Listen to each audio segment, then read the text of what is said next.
안녕하십니까 여러분. 오늘은 불교 수행론과의 비교 속에서 주자 수양론을 알아보는 시간을 갖도록 하겠습니다. 거기에 앞서서 주자 수양론의 현상학적 해석 가능성을 살펴볼 텐데요.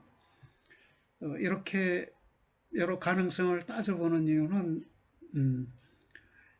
하나를 알기 위해서는 비교되는 상대가 있어서 그 상대되는 비교를 통해서 알아볼 수 있습니다. 그래서 우리가 거울을 통해서 내 모습이 어떤지를 알아차릴 수 있듯이 주자 수양론을 현상학에 비추어 봐서 어떤 의미가 있는지를 알아보고, 또 불교 수행론에 비추어 봐서 어떤 유사성이 있는지를 알아봄에 의해서 주자 수양론, 또 나아가 유교 명상론을 보다 잘 이해할 수 있게 됩니다.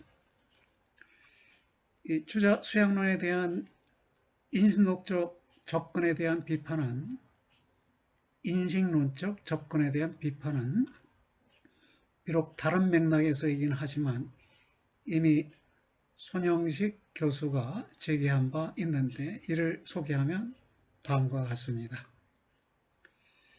심기학에 따르면 본성이 드러나 정감이 된다고 하지만 실제로는 마음이 본성을 발현시켜 주는 것, 곧 신발성위정이다.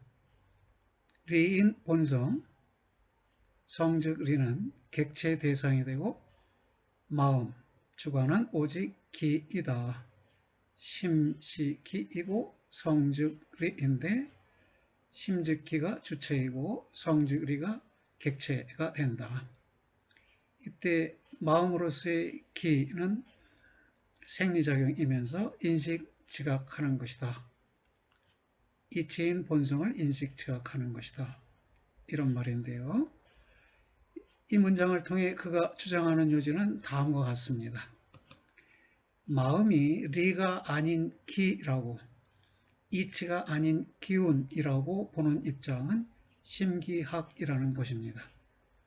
또 심기학은 본성이 드러나 감정이 된다는 것을 마음이 본성을 발현시켜 감정이 되게 한다고 본다는 것입니다. 그리고 마음을 기로 보면 본성인 리치는 객체 대상만으로 되고 마음은 인식 지각하는 생리작용에 불과하게 된다는 것입니다. 그래서 결국 그런 세 가지 견해를 묶으면 심기학이 되는데요. 이 심기학에서의 도덕적 주체에 대한 설명은 어떻게 되는가, 그것을 손영식 교수는 다음과 같이 설명합니다. 손영식 교수의 우려는 대체로 세 가지인데, 이것들을 순차적으로 살펴보면서 주자 수양론의 인식론적인 또는 현상학적인 해석 가능성을 모색해 보기로 합니다. 첫째 우려는 심기학에 따르면 리인 본성이 객체 대상이 되고, 이럴 경우 리인 본성이 더 이상 주체적 성격을 갖지 못하게 된다는 것입니다. 그런데 마음이 본성, 즉 사덕을 발현시킨다는 말은 현상학적으로 볼 때 마음이 도덕적 가치를 대상에 다른 사람에게 부여한다는 의미를 가지면서 가치평가적 감정작용을 가리킬 수도 있습니다. 즉 마음이 본성을 발현시킨다, 이 말은 마음의 감정작용을 가리킬 수 있고, 이때 마음의 감정작용은 마음이 도덕적 가치를 대상에 부여한다는 의미를 가질 수 있다는 것입니다. 이런 경우에 대상에 부과된 도덕적 가치는 스스로 다시 마음을 동기지어 가치 추구적 의지작용을 발생시킬 수 있기 때문에 이치가 여전히 주체적 성격을 가질 수 있습니다. 그렇죠? 도덕적 가치가 마음을 동기지운다. 그러면 도덕적 가치가 주체가 되는 것이지요. 둘째의 우려는 심기학에 따르면 마음이 리가 아니라 오직 기라는 심시기의 입장이 도출되고 이것은 주기론으로 귀결된다는 것입니다. 그런데 마음을 기로 본다는 말이 반드시 마음을 리가 결여된 것으로 본다는 것을 의미하는 것은 아닙니다. 마음을 기로 본다고 해도 기로수의 마음이 가치 부여적 평가작용, 즉 감정작용을 통해 리, 도덕적 가치, 사덕을 대상에 부여한다고 생각하면 마음은 대상에 부여되는 리의 출처가 되므로 마음은 기 이상의 의미를, 곧 심통성정의 의미를 갖게 됩니다. 즉 마음이 성품과 정감을 통괄한다. 감정작용을 통해 이치를 대상에 부여한다면 마음이 곧 성품과 정감을 통과하는 것이 된다는 것입니다. 셋째 우려는 심기학에 따르면 기로서의 마음이 생리작용이며 인식지각하는 것이므로 도덕적 주체일 수 없다는 것입니다. 그런데 마음은 지각작용에 토대를 두고 도덕적 감정작용을 발출할 수 있고 이 감정작용을 토대로 다시 도덕적 의지작용을 발출할 수 있습니다. 때문에 마음의 기본작용이 지각이라고 해도 마음은 도덕적 주체가 될 수 있습니다. 왜냐하면 감정작용을 토대로 다시 도덕적 의지작용을 발출할 수 있기 때문에 그리고 감정작용은 도덕적 가치를 부여하는 작용으로 자기 안에 도덕적 가치를 가지고 있는 마음이죠. 그렇다면 도덕적 가치를 자기 안에 지닌 감정작용은 의지작용을 발출하니까 의지작용에 대해 도덕적 주체가 된다고 말할 수 있는 것입니다.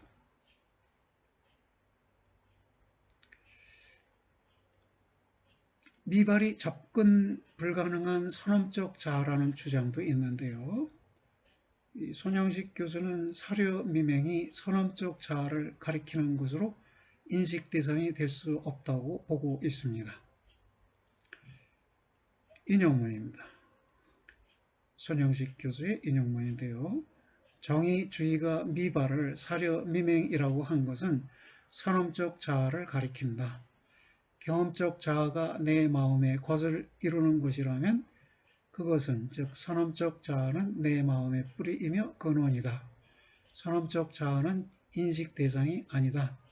자아의 뿌리를 캐들어가면 하나의 점으로 환원된다. 미발의 자아, 선험적 자아가 인식 대상이 아니기 때문에 정의와 주의는 함양과 존양을 주장한다. 이런 주장에 대해서요. 선험적 자아가 인식될 수 없는 것이라는 주장은 옳을 것입니다. 그러나 미발이나 사료미맹만이 선험적 자아일 필요는 없습니다. 왜냐하면 선험적 자아는 다층적인 것이기 때문입니다. 그러면 훗설 현상학에서의 선험적 자아가 무엇인지 알아봐야겠네요. 훗설은 의식의 과정이 수동적 지각작용, 능동적 지각작용, 가치부여적 감정작용, 가치추구적 의지작용으로 이루어진다고 봅니다. 이런 다양한 의식작용들에 항상 관여되어 있는 것이 선험적 자아 내지 순수 자아입니다. 여기서 말하는 이 모든 작용들이 선험적 자아의 작용이자 순수 자아의 작용이라는 것입니다. 순수 자아는 위와 같은 다양한 의식작용들을 발산하는 기체, 바탕에 놓여 있는 몸체입니다. 작용들의 기체로서의 순수 자아는 한편으로 작용들의 극점, 궁극의 점이고 다른 한편으로 대상에 부여되는 가치와 의미가 나오는 원천이고 동시에 추구된 가치나 인식된 의미가 습득성이 되어 다시금 그리로 귀속되는 저장소입니다. 순수 자아는 극점이자 원천이자 저장소라는 것입니다. 이 점을 후설은 다음과 같이 표현하고 있습니다. 자아는 하나의 공허한 이념적 극점, 즉 단순히 자아에서부터 흘러나와서 미리 주어져 있는 여러 활동들, 작용들의 교차점으로 규정되는 극점 뿐인 것이 아니다. 극점이긴 한데 궁극의 한 점이긴 한데 그뿐만인 것은 아니라는 것입니다. 오히려 그것은 자아는 바로 이와 한 가지로 능동성, 능동적 작용에 상하는 습득성들, 하비투알리테텐의 극이라고 하겠다. 저 습득성들은 속성인데, 즉 발생에 의해서 자아가 그때그때 능동작용을 수행해 옴으로써 자아에게 증장되고 오직 이러한 능동성들에 힘입어서만 역사적으로 자아에 기속되는 속성이다. 습득성들이 있는데요. 이 습득성들이 자아의 속성이 된다는 것입니다. 우리가 습득한 것들이 뭐냐 하면 여기 보면요. 추구된 가치들이나 인식된 의미들이 이게 습득성들이에요. 이게 자아로 귀속되어서 자아의 속성이 된다는 것입니다. 그러니까 자아는 하나의 궁극의 점인 것만이 아니고 모든 가치와 의미가 나오는 원천이고 가치와 의미가 다시 되돌아가 저장되어 속성이 자기의 속성이 되게끔 하는 그런 자라는 것입니다.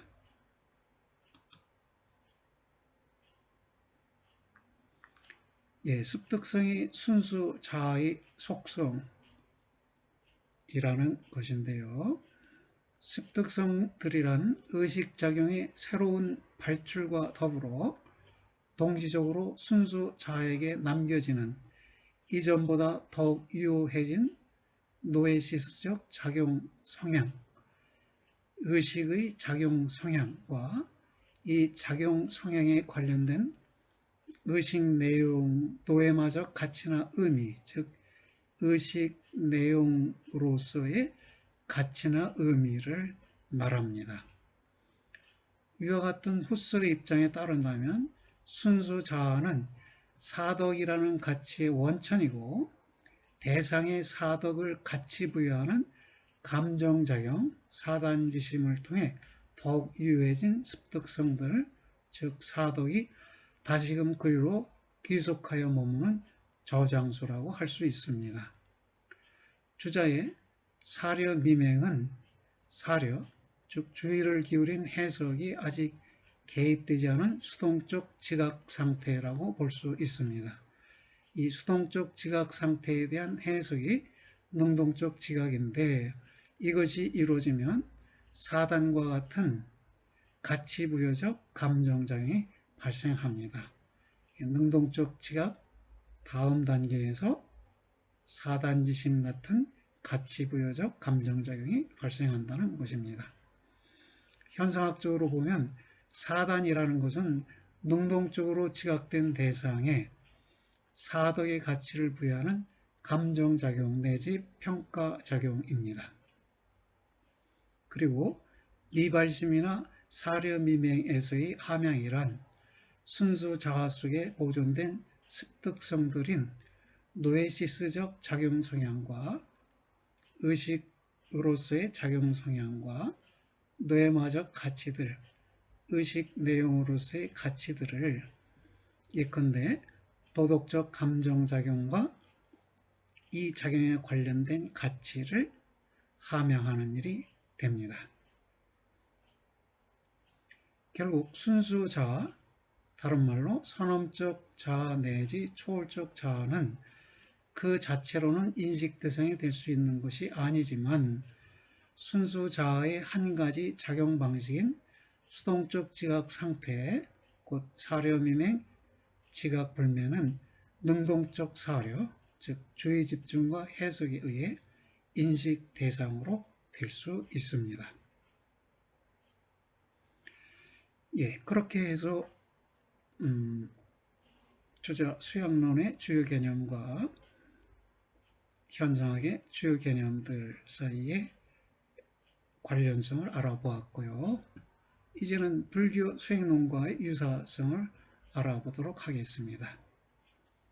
현상학과 불교의 주요 개념들을 비교해 보겠습니다. 앞에서도 줄곧 다뤘지만 현상학의 주요 개념들은 수동적 지각 상태, 능동적 지각, 감정작용, 의지작용, 언동행위입니다. 불교학의 주요 개념들은 오운, 12연기, 사념처 등입니다. 오운은 인간의 육체적, 정신적 상태를 구성하는 오 요소를 말합니다. 색은 육체를 말하고요. 형색이라고 표현할 수 있고요. 색깔 있는 형태가 형색이고요. 몸체가 형색이고 또 우리가 만나는 모든 대상들도 다 형색이죠. 수가 있고요. 수는 감수이고요. 상 있고요. 이건 상념인가요?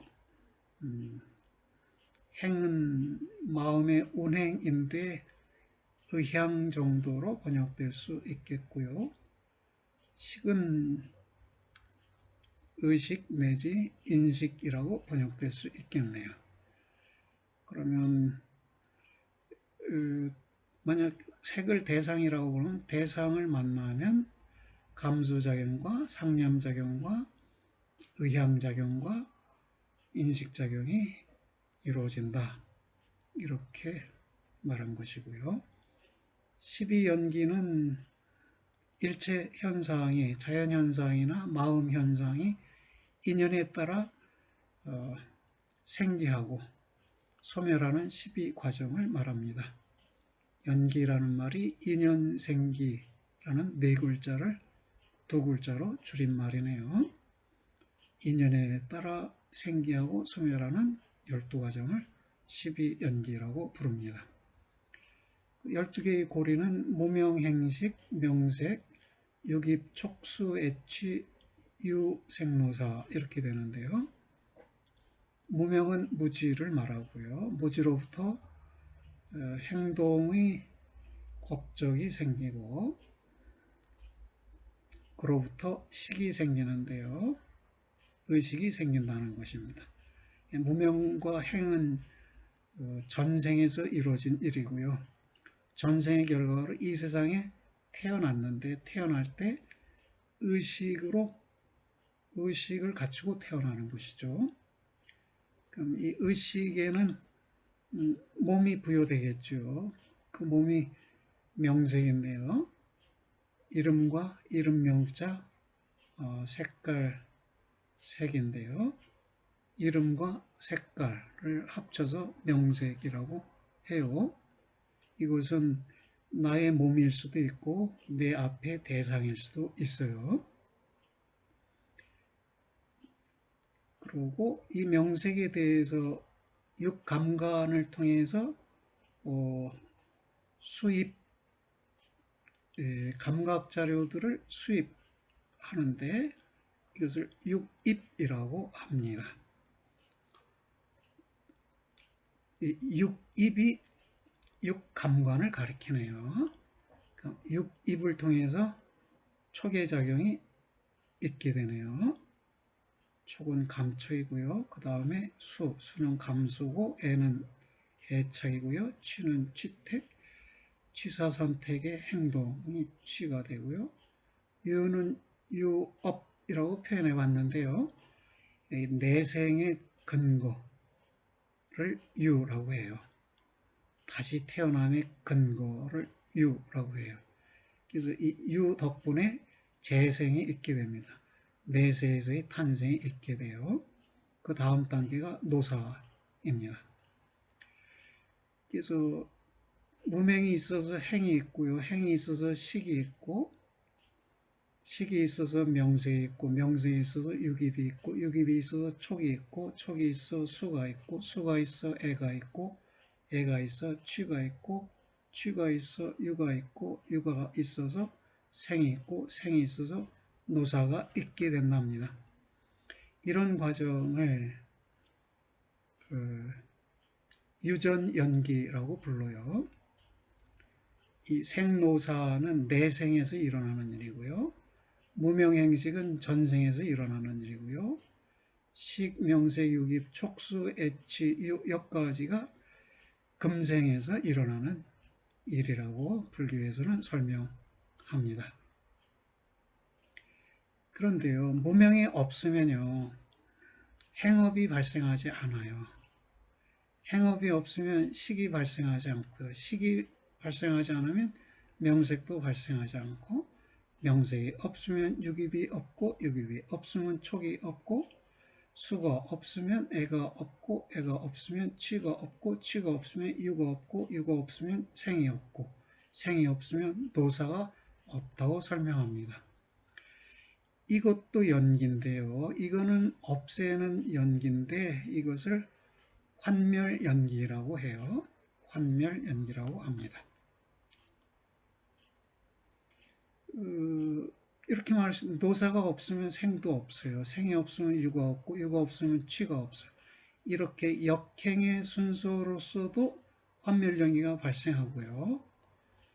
무명이 없으면 행이 없고, 행이 없으면 식이 없다라는 이 순행의 방식에서도 환멸연기가 발생할 수 있어요. 그러면 유전연기도 노사가 있으면 생이 있고, 생이 있으면 유가 있다. 이 방향의 연기는 역행에서의 유전연기죠. 무명이 있어 행이 있고, 행이 있어서 식이 있다는 것은 순행에 있어서의 유전연기가 되겠네요. 그리고 사념처라는 것은 다시 한번 정리할게요. 이것이 있으면 저것이 있다를 유전연기라고 하고요.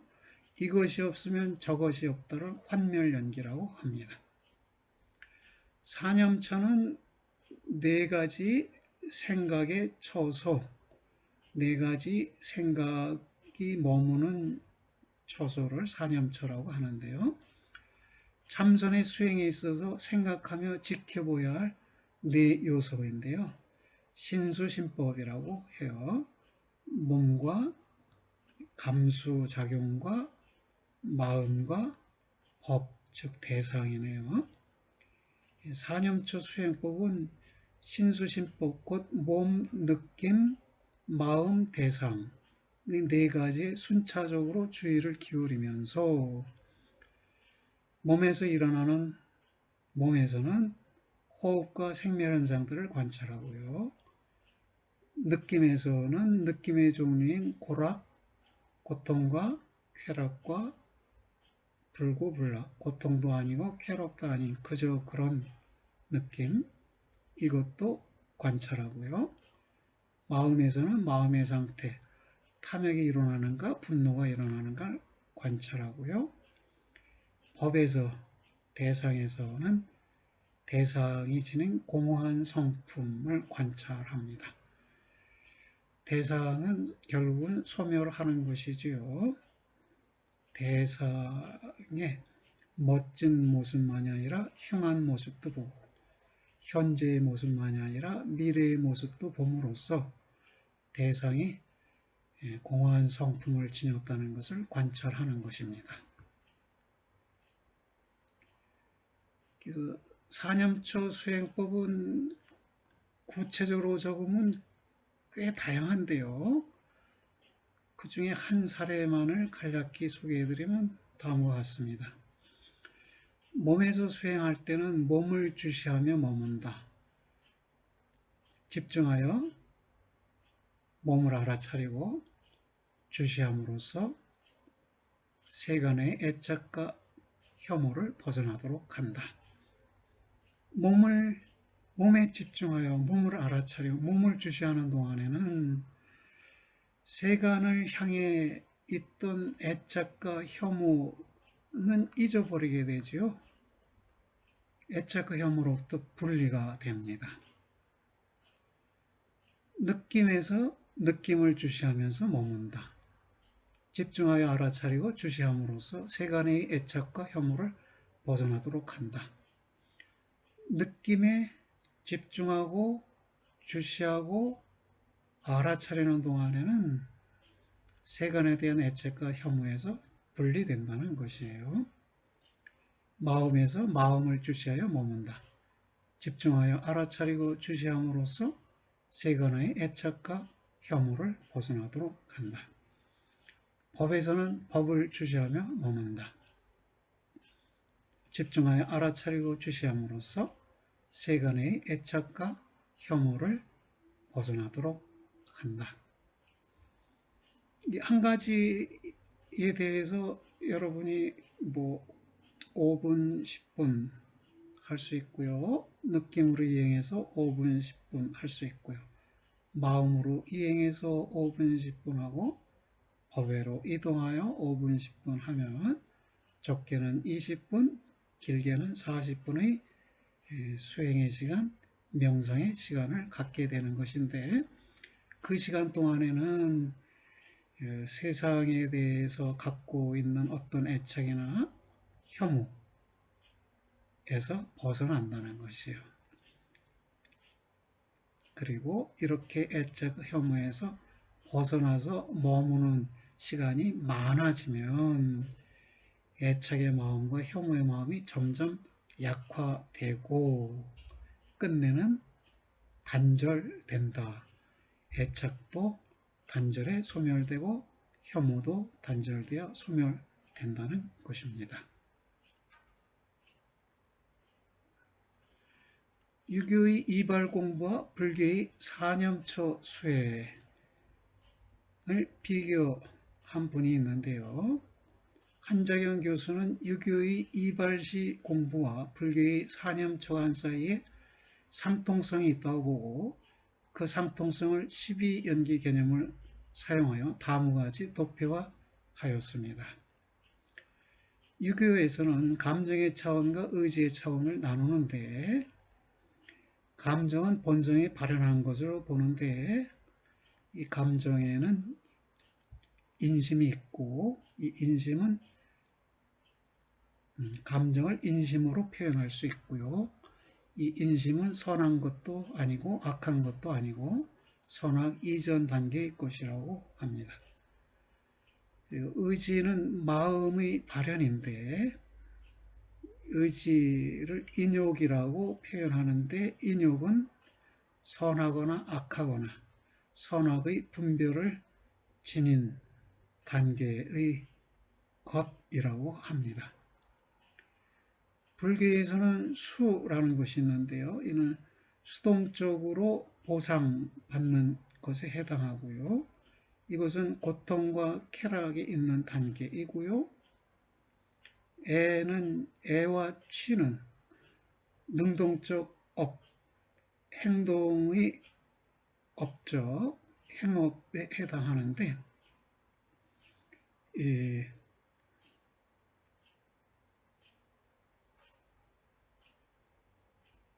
수와 감정이 비교되고 애와 취가 의지와 비교된다고 말하고 있습니다. 12연기 개념 중에는 촉수, 애취유 생노사 이렇게 된 거죠. 어떻게 되었어요? 무명행 식 명색 유깁 촉수 애취 유 생노사 이렇게 됐을 텐데요. 12단계가 그 중에서 촉수 애취 중에 세 가지만 취했네요.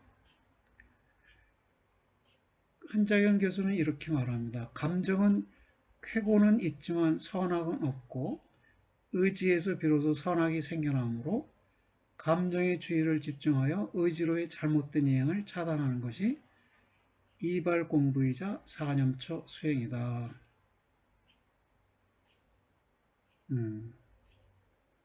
감정의 주의를 집중하여 의지로의 잘못된 이행을 차단하는 것이 이발 공부이자 사념처 수행이다. 이렇게 해석을 합니다.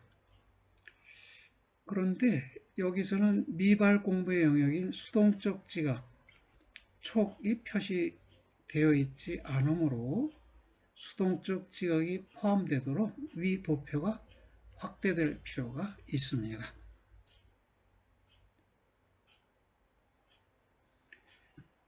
언어 철학적으로 본 의식의 네 과정이 설명되기도 하는데요. 이승환 교수는 주자에게서 드러나는 의식의 과정을 네 단계로 나누고 이를 언어 철학적 관점에서 해석하여 다음과 같이 도표로 제시하였습니다. 의식의 과정과 내용, 객관 사태를 그대로 지각하고 있는 것, 이것이 주자의 언어로 지각 불매에 해당한다는 것이에요. 지각된 사실에 대한 주관적 태도의 발생은 주자의 언어로 정서에 해당한다는 것이에요. 또는 정감, 감정 이렇게도 표현할 수 있겠네요. 사고와 추론을 통한 주관적 태도의 계산 수정, 이 정서를 수정하고 하는 작업이 사료라고 하고요. 그 다음에 주관적 태도를 실행하려는 욕구를 갖는 것을 의도라고 주자의 의도라는 말에 해당한다고 봅니다. 언어 철학을 통해서 분석하면 있는 그대로 지각한 내용은 명제로 표현되는 것이고요. P는 프로포지션을 약자로 써서 명제 내용이 곧 지각 내용이다라는 것이고요. 이 명제 내용에 대한 태도를 보이는 게 이 명제 태도인데요. 첫 번째 태도가 정서적이고 즉각적 태도라고 해석했어요. 지각 내용에 대해 정서적이고 즉각적으로 보이는 태도는 명제 태도 1에 해당한다는 것입니다.